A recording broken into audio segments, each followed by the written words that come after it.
Hey guys, what's going on? It's Eli back with another review video, and yes, that's right, you read the title of what I'm reviewing, and I've been meaning to review this film for quite a while, and that being, of course, from 1997, it's The Fifth Element. Yep, The Fifth Element. I'd say, when I first saw this, I finally saw this for the first time, and actually, because, you know, Flashback Cinema, it screened it, and I got to see it on the big screen. Yeah, so that was really cool. Me for the first time seeing Fifth Element, and for seeing it on the big screen. So basically, the story is in the 23rd century, a New York City cabbie, Corbin Dallas, played by Bruce Willis, finds the fate of the world in his hands when Lilu. Yes, that is Lilu, played by Mila Jovovic. I think I'm saying the last name right, maybe. Falls into his cab as the embodiment of the Fifth Element. Lilu needs to combine with the other four to keep the approaching great evil from destroying the world. Together with Father Vito Cornelius, played by the late Ian Holm, and zany broadcaster Ruby Rod, played by Chris Tucker. Yeah, wait until we talk about him. Dallas must race against time and the wicked industrialist, I don't think I'm saying that word right, Zorg, played by Gary Oldman, to save humanity. And this was written and directed by Luc Besson, I think I said the last name right, who wrote this during his teen years. Yeah, that's right, because when he was a teenager in the 80s, he wrote this film. And then finally, it came to life, of course, in the mid-90s. Well, late 90s, I should say. This was, again, okay, when I said this, and even I told this to my dad, to my parents basically, The Fifth Element is an interesting piece of sci-fi, I will say. I think probably it is an interesting piece of sci-fi. And it's got a good cast, I will admit. The legendary actor Bruce Willis as Corbin Dallas, the beautiful, talented actress Mila Jovovic as Lilu, Ruby Rod as Chris Tucker, and Gary Oldman as the main antagonist, Zorg. And also Ian Holm, the late Ian Holm, as Father Viton Cornelius, yeah. And even the late Luke Perry as Billy. Actually, because, you know what, since Luke Perry is in the top cast, he only appears in, like, the beginning of the film, because it takes place in the early, I want to say, yeah, early 1900s, basically. Yeah, he's there, and, because of the Egyptian and pyramids, and that's about it. We don't see him again, so, yeah. And also, because, the late Tommy Lister Jr., he's the president of this film. And, yeah, and even Lee Evans. I know Lee Evans because, he's a funny guy and great actor. He at one point in the film is on this cruise ship, and he's Fogg. That's literally the character's name, Fogg. I will say this. Like, for example, the story was not bad, but man, this movie, like, feels like it's going by quick. Like, some scenes, like, pacing, here and there, you name it. And I think it really shows, and I think I'm right on that. The visual effects in this are amazing, without a doubt.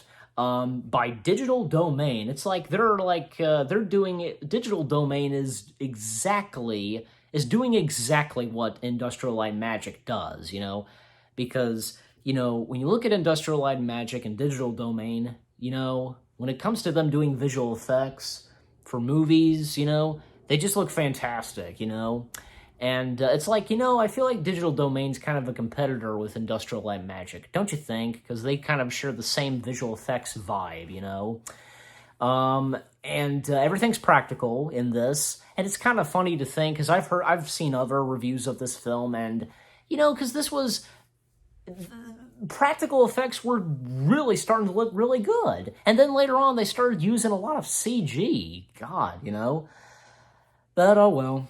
And also the aliens in this are interesting aliens, like the Mangalorians, like not to be confused with the word Mandalorian, the Mangalores. Like they were interesting aliens, and Gary Oldman in this film, his accent, like he talks like this, and it's also really interesting and funny to think that Bruce Willis and Gary Oldman, their characters, Bruce Willis is the hero and Gary Oldman's the main villain, they never come face to face. They never meet at all in this movie. Except for, Gary Oldman and Lilu. They do meet, they come face to face, but never Bruce Willis or Gary Oldman. Even when, like, say, like, Corbin and Lilu and the father, they go into an elevator, and once they get on, Zorg comes out of an elevator. So just this close for both Corbin and Zorg to meet. Yeah. Oh yeah, and I keep forgetting, because Ian Holm, he had previously was best known in another piece of sci-fi, which being the sci-fi horror film Alien. So before The Fifth Element, he was in Alien. So yeah, don't forget that. Well, can't forget that, I should say.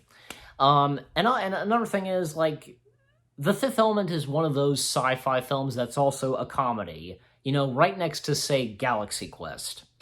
Of course, it had some funny moments, and especially because, like, the city, like Earth, basically, and how the cars are flying, and even, like, say there's a chase going on, and these two cops, they're at a McDonald's drive-through. Well, it's interesting to see a McDonald's, like, restaurant and drive-through in the future,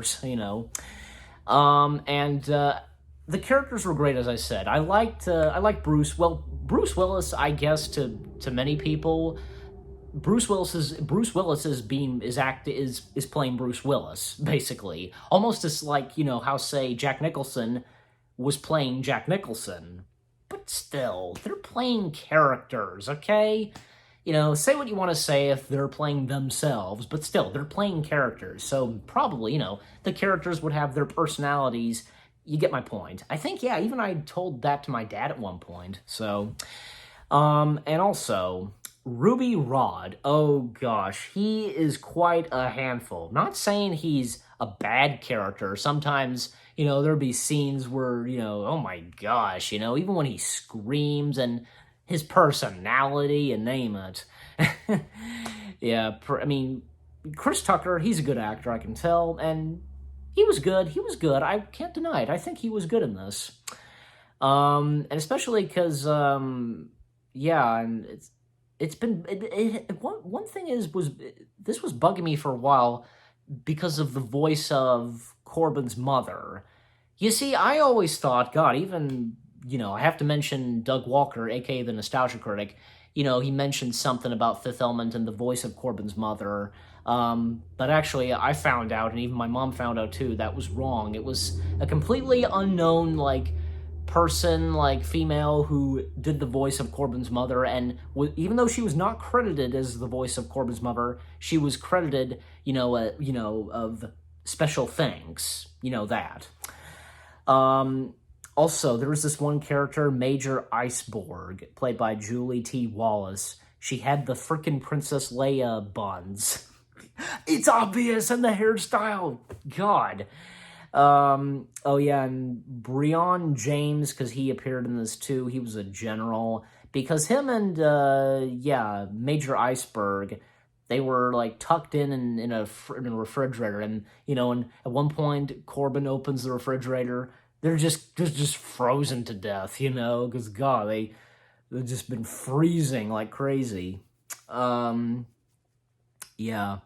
And also, like, I remember, like, that one sequence with this, like, blue alien who almost looked like a Twi'lek, and she was singing opera, and basically she gave Corbin a message or something about Lilu. And Lilu, because even, like, say at the beginning, she doesn't speak English at first, but then she does learn English later on, and learning about, drama and the world, years ago, etc.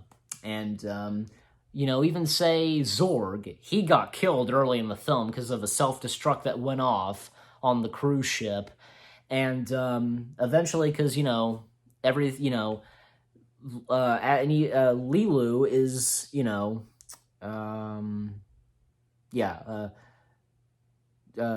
to combine, it does combine with the other four elements to keep the approaching great evil from destroying the world. So they do succeed on that, and there's a happy ending, of course, and especially love the ending, where, because the president wanting to meet Corbin and Lilu, and then at one point, Corbin's mother calls, and, the president, wants to speak to the mother of Corbin, and Corbin's mother doesn't think it's the president. It's so hilarious. And especially when we go inside the tube, we see that, Corbin and Lilu, they're having sex. So, yeah, what a way to end that film. So, yeah. The Fifth Element, I gotta say, is an interesting piece of sci-fi. I've said it before, and I'm of course I'm gonna continue saying it whenever I mention Fifth Element, stuff like that.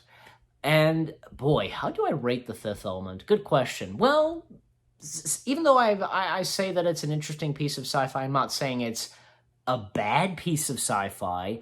I think it's a good piece of sci-fi, sci-fi film, So I'm giving this, of course, 8 out of 10 stars. 8 out of 10 stars for The Fifth Element. And what do you guys think of The Fifth Element? And what did you think of my review? Leave comments and give this review a like as always.